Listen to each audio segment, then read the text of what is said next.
তাদের নিকট বিনীত অনুরোধ করব, তাদের 10 টাকার জায়গায় 15 টাকা দিবেন, 20 টাকা দিবেন।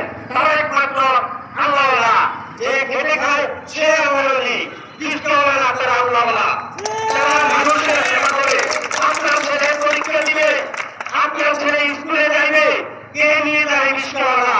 সেই ছেলে আগামী দিনের ভবিষ্যৎ হয়, ডাক্তার হয়, ইঞ্জিনিয়ার হয়, কিন্তু খ্রিস্টওয়ালার খবর নেয় না।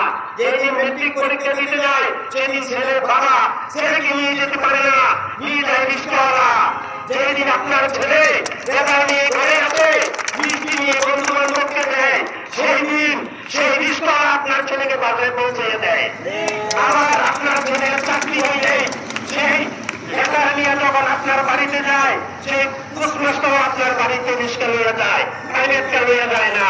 বাংলাদেশ গরিব রাষ্ট্র, বাংলাদেশ আমাদের দামি একটা সুযোগ।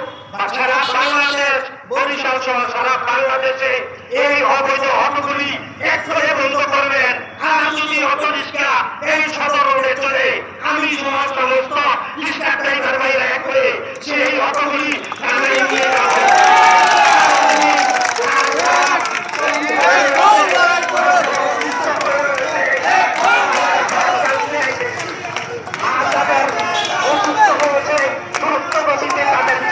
দাবি করছে।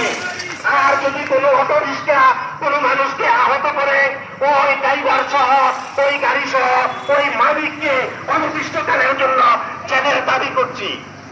আমি এই বক্তব্য রেখে শ্রমিকদের আল্লাহ তাআলা সুস্বাস্থ্য ভালো রাখো, আবার তারা যেন আগামী দিনে আরো বিজয়ী হতে পারে।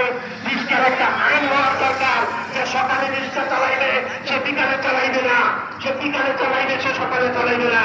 একটা লোক যদি সকাল থেকে সন্ধ্যা পর্যন্ত রিক্সা চালায়, কিছুদিন করে সে বন্ধ হয়ে যাবে।